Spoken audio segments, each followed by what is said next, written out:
Hi everyone, welcome to this video. It's going to go over the course research question. This is the big assignment for the class. Let's share my screen here. I had trouble communicating with your skill. Check your device's network connection and power supply. That was my Echo Dot there. Must have thought that I'd said the keyword and started talking back to me. All right, here are the requirements here. This is the course research question. We'll talk. It's going to be a big paper that you write, right? We'll start with uploading. We'll start with the intro. First of all, it's worth 60 points. 60% of your overall grade will be the final draft of this paper, and it's due at the end of the semester. Check the date online. The date's already up there. That date is correct. Check that on Canvas. Here are the requirements. We're going to go over 5,000 words. That's the minimum. Probably the maximum will be 10,000. Don't go over 10,000. That's you're into sort of you're over the limits now for most journals, right? So don't go 10,000, but usually it's more the lower limit that people are interested in. Don't do fewer than 5,000 words. Remember, the point of the class is to have you delve into international relations literature, become a little bit more familiar with it, right? And be able to find it, out there and be able to use it to answer questions. So that said, then I will ask you for the research question that you go beyond our readings, beyond the assigned readings, to have 10 references to international relations journals over and above the class reading, right? Beyond the class reading. So yes, put the class reading in, but put 10 more in there too, at least 10. There's no specific number. I don't mind if you do 100, but you know, probably you haven't got time for that. Right? I haven't got time for that. Next, coherent answer to the question that you select from the choices below. So you'll see there's the choices here. This is on the syllabus, and it's in the assignment itself when you go in to click to submit it, I suppose. But you can click in it before you submit it and have a look at that. So coherent answer to the question, a consistent style for references, headings, and subheadings. I don't mind which system, which style you use. If you use APA, MLA, Chicago, Turabian, whoever you use, just use it. I don't mind if you use footnotes, or if you use don't use endnotes. But if you use footnotes or if you use inline citations, that's all fine. Have a bibliography at the end. That makes it clear you know, where you've got your references from. You know, the 10 articles or the 10 books. Well, it says it in there, and I've done that on purpose. It's not so much. I'm not so much interested in you reading, you know, the New York Times or the Washington Post or the Guardian or something like that. That's not really what I want this course to be about, right? I want the course to be about international relations literature, that body of literature, and that literature exists chiefly in international relations journals, which I've put a list of those on Canvas, so you can see where you can go to find this literature. And it exists in books, mostly books by university presses. There's some other great publishers like Routledge, for example. That you know, it's not a university press, but it's, you know, it's one that I would consider a source for international relations literature. Right? There is some gray area, but I want to take away that gray area for you, right? Because you know, you've got enough to be dealing with right now. So just use either articles from journals that are listed on the list of journals in Canvas, or use books that are international relations related books. This is where I can't really take that gray area away from you, but international relations, hopefully you'll quickly get a feel for what that looks like from the beginning. But you know, published by university presses, right? So Chicago University Press or Oxford University Press, right? Any of those like that. Okay. So check the publisher of the books that you're using. Okay, so I want you to be reading that beyond our class reading, and I want you to be including that in your answer. The topics are deliberately designed to be very broad, right, to cover the whole content of the course. This is broader than I would usually go for, writing a research paper or something. But the point of this is not to sort of research some specific area of international relations, but it's to get a grand overview of what international relations is. And what international relations literature does. And so I've got, for example, the first choice here is how do the approaches to international relations, realism, liberalism, constructivism, etc. If you want to put a bit of post-structuralism in there, or you want to put Marxism in there, I'm okay with it. Any of the approaches. These are the main ones we'll be covering. Feminism, actually, we'll be covering. We'll put feminism in there, that's fine. That's why I put the etc. So how do they inform scholarship on terrorism, guerrillas, international law, ethno-nationalism, which is what we'll be reading about later on in the course. So this is an attempt to sort of bring it all together, bring the whole course together, right? How do they lay the groundwork and marshal a field of international relations, right? How does realism, how does the work on realism that was done, probably in the 50s and 60s, in the 40s even, that we'll be reading, how does that inform the writing that we did, in the 2000s about the war on terror or something like that, right?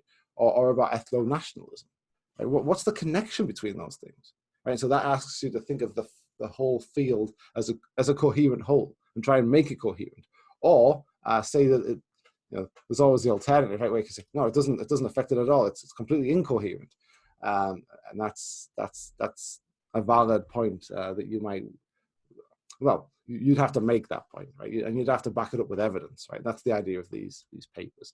And you take examples, right, from different writings. And you can find, no doubt somebody's answered this question before, no doubt. And IR scholars thought of something pretty similar to this, right? And then they've answered it. And so you could probably find an answer there. And you could say, this is what this person says the answer is, and sort of evaluate that a little bit. Again, you'd have to go for a lot of sources, use the book, but use more than 10 other sources as well to answer that. And so you wouldn't just rely on one source. You wouldn't just say, oh, this is what this person says and this is what I think. You would want to bring in, there's probably more than one person's answered that question anyway. So find that. One of the best stories of international relations, okay, I went through that in the introduction video, so you can kind of assess that. Do you think that that's what's happening? Or are we building a civilian cadre, a cadre of civilian experts on international relations? Right? How does that work in terms of relationship with the military? You could find that out. That would be interesting. Although that might be a little more comparative politics, actually. Anyway. And so here's the description. So I'm looking for 5,000 words minimum. I think I've been through this now. It's due at the end of the class. There it is. Don't leave it to the last minute. Let me tell you this story. So when I was a graduate student at ASU, I came into the office one day and there's a guy there typing away. It's like the last day of class. He's typing away. I think all mine were done by that point. I'd like to say, I think that was true. So I go in there and I'm like, oh, wait, he's working so hard. Look, you can see it. I'm like, yeah, what are you up to? He's like, oh, I don't even think he looked away from his computer. He says, oh, I'm just writing an essay for one of our classes. And I can't remember which class it was now, but I was like, well, you're just writing that now? He says, yeah. He says, if I write 1,000 words an hour for the next 10 hours, I'll be fine.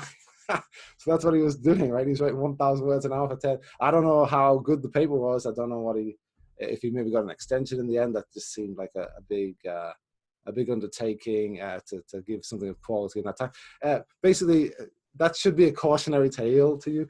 Like, whether or not it was a good paper, that was an awful day, right? An awful 10 hours that he had there, just constantly writing. I can't imagine.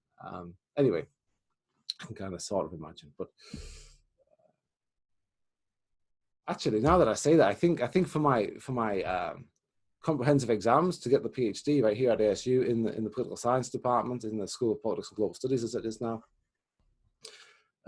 we had two. That's what we do. But we had 3 questions that we had to answer about the sort of stuff that we're going to be reading, actually, right? So it's very much informed, right, by this class is probably quite a lot by the experience of doing comprehensive exams, but which is, I think, makes sense, right? Because the idea of the comprehensive exams is to sort of test, is this person, do they know enough stuff to be able to teach teach this stuff, right? And this is the sort of stuff that we're going to teach undergraduates. So anyway, it was like 8 hours in a room, but we had 3 questions to answer, right? You know, and some of that time was spent probably just reading through questions and trying to recall. Anyway, I digress. But this, you know, what I'm saying is, don't do that. This is not designed. This is not what I'm expecting. Right? I'm not expecting you to sit in a room for 8 hours just writing at the you know, the last day of the semester. That's not what I want. I don't think that will lead to a good result. And so do start this today. Right? Start thinking about this today. Start working on it today. What I've done is each of the, I'll pop back. There's 2 other parts of this. So that's 60%. The other 5% comes from these 2 course research progress checks.